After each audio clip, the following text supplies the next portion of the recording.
because it seems like for every good thing they do down there, they're doing something bad and right back in response. And I know Brother Lee talked about people running for office.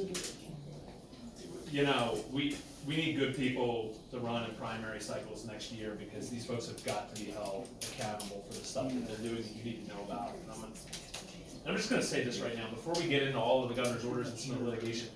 Today, the Kentucky House passed House Joint Resolution 77. You need to go read it. They affirm and confirm every one of the governor's emergency COVID orders all the way back to March. These morons voted to say that they supported all of it and that, by the way, they can extend it for 60 days. They did it today.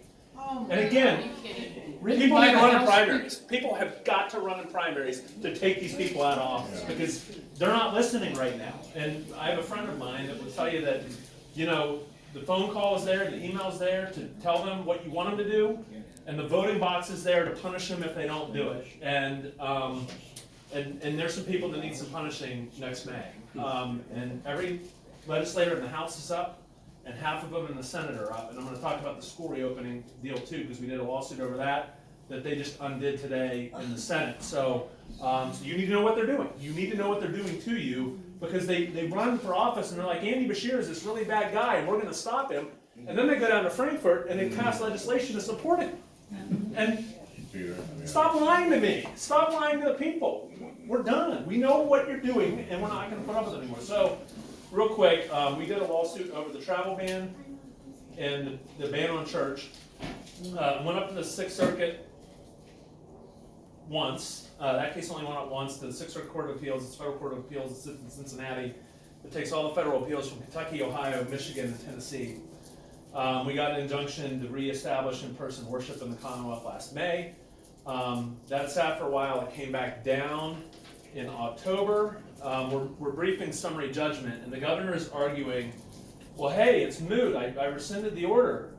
I'm not going to do it again while I go out and file lawsuits to challenge bills that rein me in so I can do it again, right? And so I don't believe him. I think he's going to do it again. So, and that's the briefing that we filed. We've been filing a motion for summary judgment on what's known as a permanent injunction to forever bar Andy Beshear from keeping people from going to church. So that is pending, as is the travel ban in the Roberts case that TJ's the lead plaintiff on. So that's good. We filed another lawsuit in May because people were going down to the Capitol and holding protests against the governor's lockdown restrictions, including Brother Lee and a bunch of other people that were going down to Frankfurt and protesting and making their voices heard. And the governor kind of blocked their path, criminalized them, called them scofflaws and scoundrels on his Andy Hour and a bunch of other things, threatened them with criminal prosecution. And we filed a federal lawsuit over that. And the federal judge first said they didn't have standing to challenge it. We took that up to the Court of Appeals in Cincinnati. They're like, whoa. Of course they have standing to challenge them, but threat with criminal prosecution. So that came back down. We got a permanent injunction. The governor then appealed that up to the Sixth Circuit. And then he rescinded all of his orders in December when we filed the lawsuit that Brother Lee was a plaintiff on. That that lawsuit challenged a couple things. So the governor prohibited all of the religious schools in the state from conducting in-person class, and he did it right around Thanksgiving, just prior to Thanksgiving. He also prohibited in-home gatherings, and he prohibited, I think there was something else he prohibited too. And I'm sorry, he's prohibited so much that it's hard to keep it straight. But it was in-home gatherings for certain, and religious schools. So we filed a lawsuit over that, so did the Attorney General. That went up to the Court of Appeals. We did not end up prevailing on that, but I have a claim pending now, personally, that's going to get decided whether or not the governor can be held personally liable and has to sit in front of a federal jury in Covington with his own pocketbook on the line for what he's done. And so on religious schools. We couldn't do that before because there's a notion of what's known as qualified immunity. And until we won the Roberts case, there was a real question in the Sixth Circuit about whether or not, this is where we're at, the Sixth Circuit sits in Cincinnati, whether or not, what government deference was due in a pandemic under a case called Jacobson, and we had to litigate and get over that issue first in the Roberts case, which we did. So now, anytime he violates the First Amendment, he can be held personally liable, which gets me to the Ramsick decision that came out today. literally came up today. If you go to the Sixth Circuit's website, ca6.uscourts.com and .gov, and you look, I can, and I'm going to read some of this to you, but it was a scathing decision that said that they were dismissing the governor's appeal as being moot, keeping the case itself alive, indicating that basically we're going to get all of our attorney fees in the case because of the violation of the rights at issue, and inviting us to sue the governor personally in the Ramsey case. So that came out today, and I'll just read just a couple excerpts because it is an absolutely scathing decision, and it's a great read, especially if you think the governor is not a good dude, and he's not. So Scum's a good word.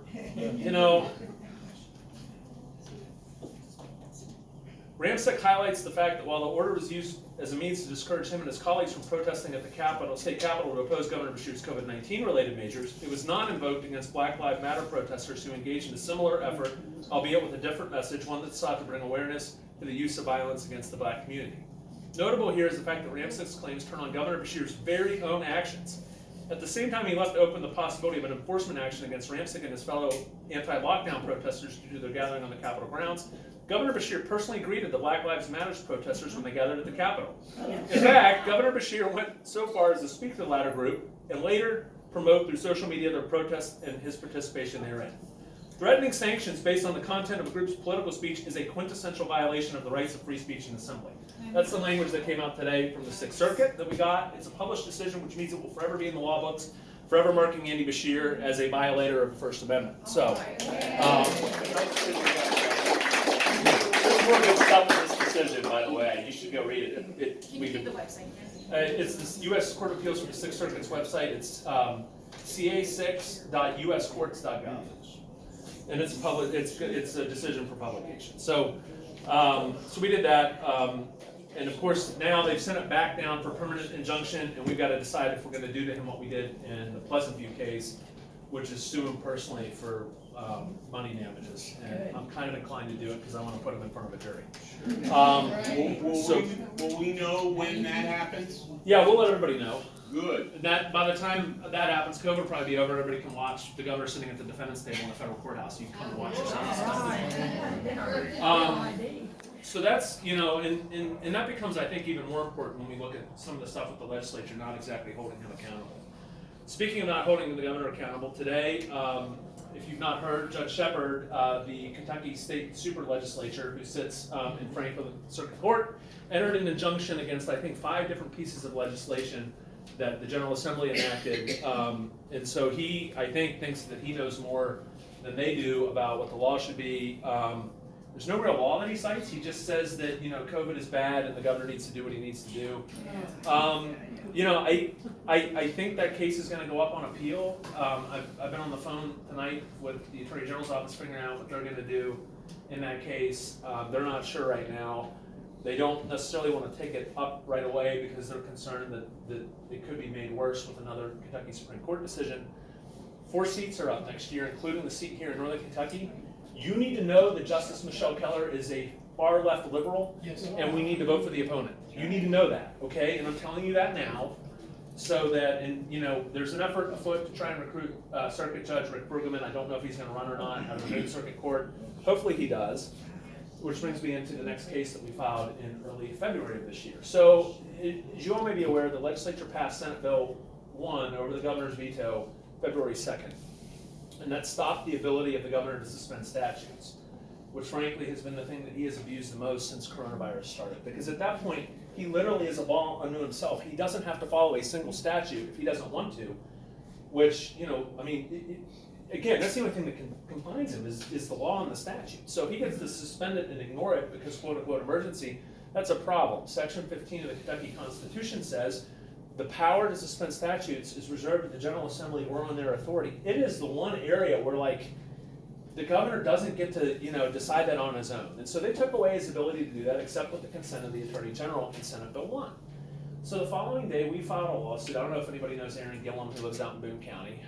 Aaron's a good guy. He's been I think he's had a lot of involvement with the Boone County Republican Party. He's just a really good guy, parent of 2 kids out of Boone County schools. And we decided we were going to sue the school board to put the kids back in school.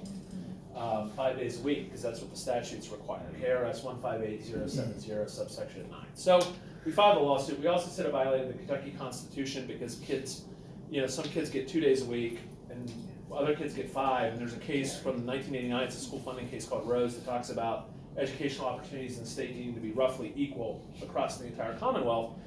And what could be less equal than no in-person instruction, which is there's no doubt, non-traditional sitting in front of a computer screen is not the same as getting one-on-one instruction with a teacher in a classroom. There's no doubt about that. Like that's pedagogical. I got that admission out of the Boone County superintendent on cross-examination. Nobody's really disputing that. So we made a constitutional claim as well. And we got a decision last Friday from Judge Brueggemann out of the Boone Circuit Court that said, yes, indeed, the school board was violating the statute and the Constitution by not having the kids in school 5 days a week. Enter our state legislature. They passed House Bill 208 today out of the Senate. It passed the House last week. It does away with those in-person instruction requirements, lets them return the kids. And again, they say it's about local control. It is, to an extent. It puts all the control on the school board to decide whether or not they're going to open or not. Which means we're right back to that unequal education all over the state. And it passed the House with overwhelming majorities. It passed the Senate with overwhelming majorities today. There were some courageous folks that spoke out against it. Up here, Senator Schickel opposed it out of Boone County. We appreciate Senator Schickel. Senator Southworth out of the center part of the state opposed it. The usual suspects in the House opposed it. Felicia Rayborn, Savannah Maddox, all the usual suspects that typically stand for all the liberty issues in the House. But I mean, it's passing with overwhelming majorities. And as a result of that, we got an injunction last Friday. It's going to end up getting vacated. And there's not going to be a court order that puts the kids back to school. It's going to be left back to the local school boards, which usually means they're going to be out. So that's what our legislature did today, in addition to passing the House joint resolution that approved every single one of the governor's orders. Here's the problem with that. And so, we filed that big reopening lawsuit that dealt with the mask mandates and business restrictions and everything else last year. We did it last summer. It was the Speedway case. We did a big injunction hearing. The Attorney General's office got involved. Judge Brueggemann entered a great decision that said that, it violated the state constitution, it violated law. And of course, then the Kentucky Supreme Court stepped in, put every COVID case on hold in the whole state so they could decide it, which they did in November, and they approved everything the governor ever did. Part of what the Kentucky Supreme Court did was looked at Senate Bill 150 that they passed at the end of March last year, and they said, wait a minute, the legislature said that this was okay, and if the legislature says it's okay, then he's allowed to do it. And to be fair, if you read Senate Bill 150 from last year, you could read it that way, and if the legislature is approving what the governor does, it's pretty hard to challenge the governor for violating separation of powers and everything else if the legislature is giving permission. So if somebody were to go in and use recent legislation like House Bill 1 or Senate Bill 1 to challenge what the governor's doing, including, I was looking at a case on challenging the mask mandate. Do you think it would be easier or harder to do that if the legislature is passing joint resolutions approving everything the governor's done? Right? I mean, it is almost an impossible task to go into court and say, wait a minute, what he's doing is violating the separation of powers, he's legislating, he's doing this, he's doing that, if the legislature's passing stuff that says, hey, everything you're doing is great, and we approve it, and you can keep doing it for 60 more days. That's a big problem, and they just did that today out in the House, House Joint Resolution 77. So, so that's, I'm trying to think what else. That's probably enough. Yeah, that's probably it for the updates. We're going to keep plugging on, but it is, I feel like it's maybe 2 steps forward, 1 step back with Frankfurt in the legislature right now. And, it seems like every time we get a win, we've got somebody down there kind of taking it away. This one probably hurt more than most of the kids, because I am afraid, I don't know if, the evidence is 23% of Jefferson County public school students are failing right now. A quarter of the school district is failing right now. And if you don't think that's going to come back and haunt this state next year and the year after and the year after, I mean, and here they are just sort of saying, yep, you can keep doing it. And I look at it and I'm like, you got to be kidding me. Yes, ma'am. What about this do-over? They suggested that there's legislation. So yeah, they passed a bill that lets them repeat the grade. Or a subject Right. that won't count. that, Yeah, they did do that. Here's my concern. If you actually read the bill they passed, 208, and you read section 1, paragraph 2, there is language that I think could be read to allow the districts to continue NTI in the next school year. All the legislators will say, oh, there's no way, doesn't do that, it doesn't do that. What says, that, let me read what it says, and I'll let you guys be the judge for yourselves. Because as I read it, I'm like, look, it's ambiguous, and I suspect what's gonna happen is if it's ambiguous, Andy and the Department of Education are gonna construe it in a way that's not in favor of the kids going back, and it's gonna be used against us. So it says, notwithstanding, and this is section 1, paragraph 2 of House Bill 208. Notwithstanding any other statute or administrative regulation to the contrary, a school district seeking approval by the commissioner for non-traditional instruction plan for the 2021-2022 school year must submit the plan within the district's comprehensive district improvement plan by May 1st, 2021. The plan and number of days shall be subject to approval by the Commissioner of Education. Well, notwithstanding means we're suspending every other statute, including, by the way, the limits on non-traditional instruction. So it's got that in there, and they're like, well, no, that doesn't stop it from going back next year. I'm like, Yeah, it does. I think it does. Like, and even if you don't think it does, I think it's gonna end up being construed by a court as doing that the way that it's written. Please don't pass this the way it is, fix it. You don't know what you're talking about, Chris. All right, I mean, you know, so there was a whole bunch of people that voted for that bill in the House and the Senate, and you know, it's another one of those that I just look at, and to Brother Lee's point, there needs to be a lot of primary cycles next year.